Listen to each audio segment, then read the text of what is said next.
여러분 안녕하십니까? 계속해서 대구 경북 소식을 전해드리겠습니다. 최근 대구 수성구청이 계약 관련 비리 의혹을 잇따라 보도를 해드렸었는데요.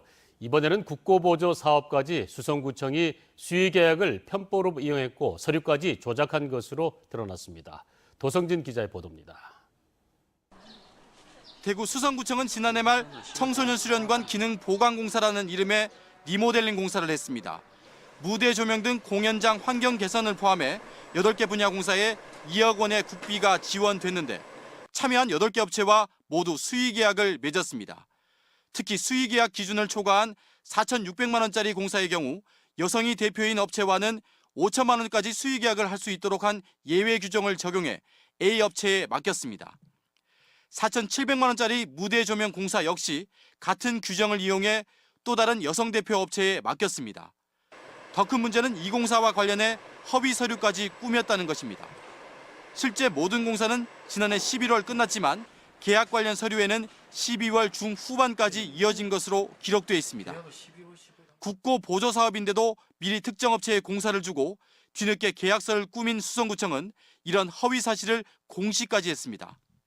그거는 저희들이 이미 잘못되는 걸 인정을 했기 때문에 더 이상 말씀 더 드릴 수는 없어요. 그 문서를 작성한 실제 담당 공무원은 허위 공문서 작성죄나 공전자기록 위작죄로 형사처벌될 수 있다는 것이 현재 대법원의 입장입니다. A 업체는 비슷한 시기 수성구청 직장어린이집 환경개선공사도 따냈는데 역시 여성 대표라는 이유를 내세워 5천만 원에 이르는 공사를 수의계약한 것으로 드러났습니다.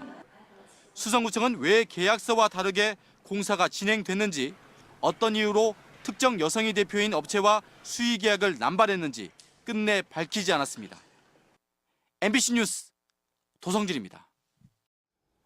오늘 우리 지역은 비가 내리다가 오후 늦게 대부분 그치겠습니다. 오후까지 예상 강우량은 5에서 20mm고 일부 지역에선 돌풍과 함께 천둥 번개가 치는 곳이 있어 주의가 필요합니다. 낮 최고 기온은 대구 24도, 포항 20도, 안동 25도 등 19도에서 25도 분포로 어제보다 2도에서 4도 낮겠습니다. 내일은 대체로 맑은 가운데 대구의 낮 최고 기온이 31도까지 오를 것으로 예상됩니다.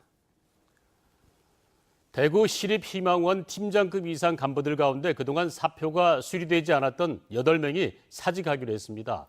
대구 시립희망원 인권유린 및 비리척결 대책위원회는 어제 천주교 대구 대교구청 관계자 등을 만나 기존에 사표 수리가 완료된 12명을 제외한 11명 가운데 8명의 간부에 대한 사표 수리와 행정 처리를 오늘 자정까지 끝내기로 합의했다고 밝혔습니다.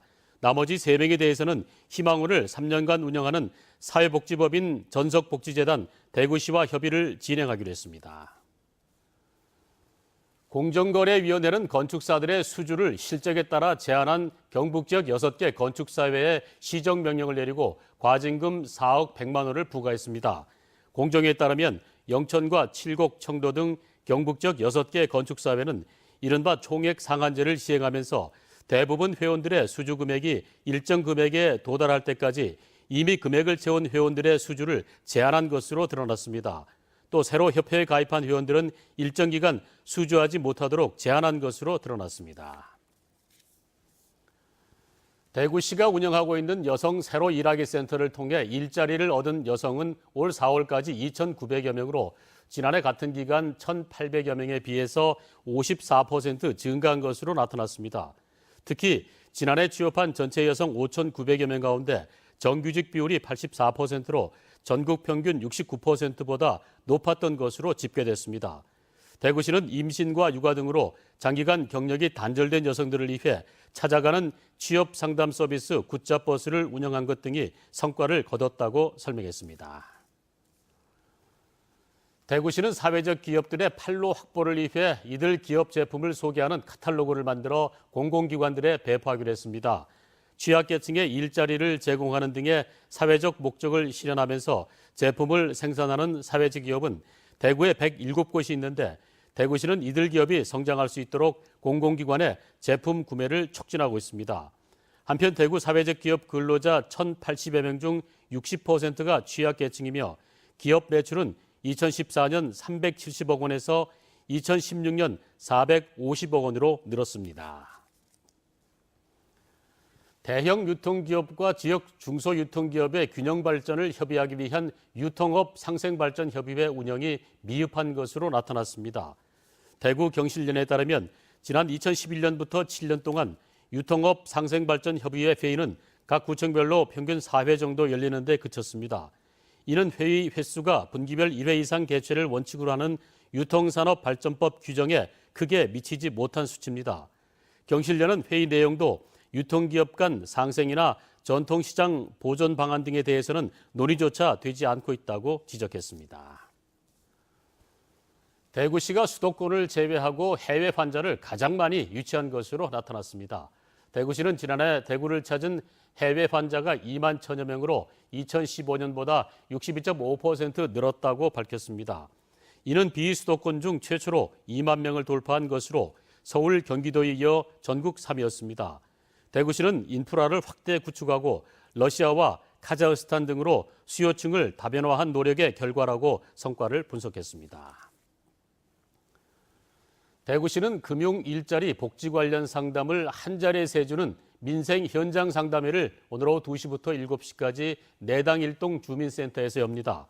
이곳에서는 대구시와 신용회복위원회, 서민금융통합지원센터 등 여러 기관들이 직원들이 높은 이자로 고통받는 사람들에게 맞춤형 지원책을 안내하고 채권 추심과 신용회복 지원 상담을 해줍니다.